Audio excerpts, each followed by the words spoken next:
தந்தை பெரியாரும் பேரறிஞர் அண்ணாவும் முத்தமிழுங்கிற கலைஞரும் ஏற்படுத்தின சுயமரியாதை உணர்வால் தான் பாஜகவோட பாசிச ஆட்சிக்கு அடிபணியாம முதுகெலும்போட நிமிர்ந்து நிற்கிறோம். எதிர்த்து நிற்கிறது மட்டுமல்ல, விவசாயிகளுக்கு எதிரான 3 வேளாண் சட்டங்களை திரும்ப பெற வச்சது மாதிரியான பல போராட்டங்களிலும் வெற்றியும் பெற்றிருக்கிறோம். இப்பொழுது கூட தொகுதி மறுசீரமைப்புக்கு எதிராக 7 மாநில முதலமைச்சர்களை ஒன்றிணைச்சோம். அகில இந்திய மருத்துவ படிப்பு ஒதுக்கீட்டில் பிற்படுத்தப்பட்ட மக்களுக்கான உரிமைக்காக போராடி வாதாடி அதிலையும் வெற்றி பெற்றோம். இதையெல்லாம் பார்த்து தான் பாஜகவுக்கு நம்ம மேலே கோபம் வருது. அதனால தான் பல்வேறு சூழ்ச்சிகளில் அவங்க ஈடுபடுறாங்க. இந்த நிலைமையில தான் அடுத்த கட்டமாக நமக்கு காத்திருக்கக்கூடிய பணிகள் என்னென்ன என்பதை எண்ணி அதையெல்லாம் எப்படி செய்யணும், தலைமை முதல் தொண்டர்கள் வரை எப்படி ஒருங்கிணைந்து ஒரு இலக்கோடு செயல்படணும்னு விவாதிச்சு அதை களத்தில் செயல்படுத்துறதுக்காகத்தான் இந்த பயிற்சி கூட்டம்.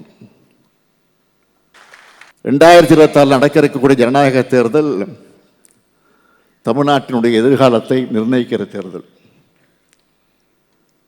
தனித்தன்மையோடு தலை நிமிர்ந்து நிற்கிற நம்மோட ஆட்சியா, டெல்லிக்கு வளைந்து கொடுக்கிற அடிமைகளின் ஆட்சியான்னு தீர்மானிக்கிற தேர்தல். தமிழ்நாட்டோட சுயமரியாதையும் தனித்தன்மையும் காப்பாற்ற போகிற தேர்தல். தமிழ்நாட்டை அழிக்க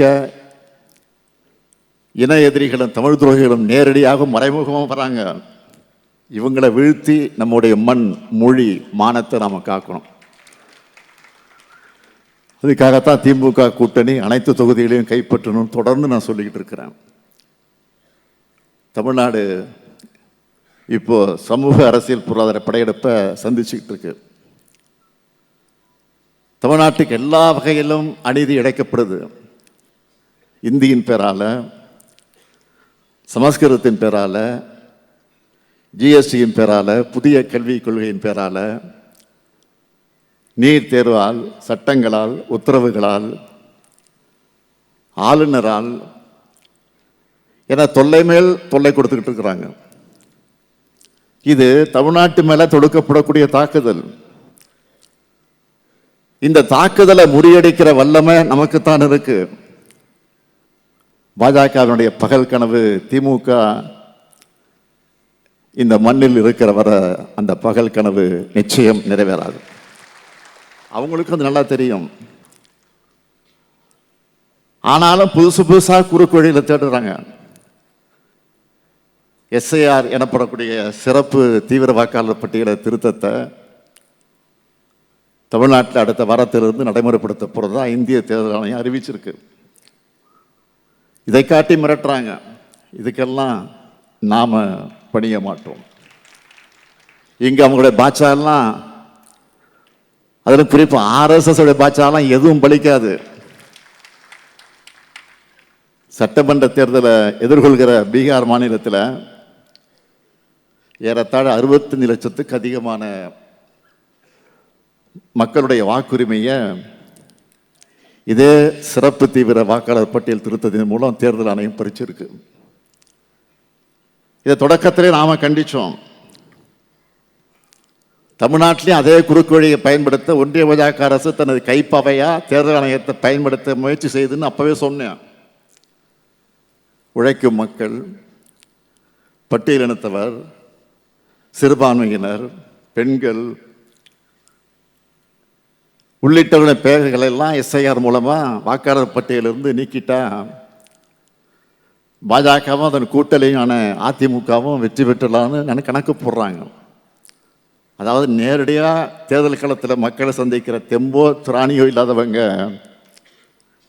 மக்களுடைய வாக்குரிமையை பறிச்சுட்டு வெற்றி பெறலான்னு தப்பு கணக்கு போடுறாங்க. எஸ்ஐஆர் முறையை கைவிடணும் என்பதையும், வாக்காளர் பட்டியலை சீர்படுத்தணும்னா அதற்குரிய வழிமுறைகளை பின்பற்றி கால அவகாசத்தை வழங்கணும் என்பதையும் இந்திய தேர்தல் ஆணையத்திடம் நேரடியாக திமுக வற்புறுத்தியிருக்கு. அதையும் மீறி முன்னெடுக்கப்படுகிற ஜனநாயக விரோத செயல்பாடுகளை சட்ட ரீதியாக எதிர்கொள்வது மட்டுமல்ல, மக்களோட நின்று களத்திலையும் எதிர்கொள்கிற வலிமை நமக்கு உண்டு. இன்னும் சொல்ல போனால் நமக்கு மட்டும்தான் உண்டு. நேற்று எஸ்ஐஆர் பற்றி தேர்தல் ஆணையம் அறிவித்த ஒரு மணி நேரத்தில் அறிவாலயத்தில் நம்முடைய தோழமை இயக்கத் தலைவர்கள் எல்லாம் அழைச்சி கலந்து ஆலோசித்து வருகிற நவம்பர் 2ஆம் தேதி தமிழ்நாட்டில் உள்ள அனைத்து கட்சி கூட்டத்தை நடத்த போகிறோம். மக்களின் வாக்குரிமையை பறிக்க துணிக்கிற எஸ்ஐஆர் செயல்பாட்டை விழிப்போடு கண்காணிக்கணும். உண்மையான வாக்காளர்கள் எல்லோரும் வாக்காளர் பட்டியல் இடம்பெறணும். அதை உறுதி செய்ய வேண்டியது உங்கள் பொறுப்பு. எதிர்கட்சியான அதிமுக தன்னுடைய சொந்த கட்சி உரிமைகளையே பாஜக கிட்ட அடகு வச்சுட்டு நிலையில்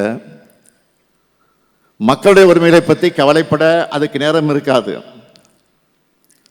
ஒவ்வொரு வாக்குச்சாவடியிலும் மக்களின் உரிமைகளை காக்க வேண்டியவர்கள் திமுகவினரும் தோழமை கட்சியினர் தான் என்பதை மீண்டும் நினைவூட்டுகிறேன். மக்கள் நலனையும் மாநில உரிமைகளையும் காக்கிற திராவிட முன்னேற்ற கழகத்தினுடைய ஆட்சியில் தமிழ்நாடு தலைகுனியாது என்று நான் உறுதியளிக்கிறேன். தலைகுனிய விடமாட்டார்கள் கழக உடன்பிறப்புகள் என்று அதன் தலைவர் என்ற முறையில் நான் உறுதி ஏற்கிறேன்.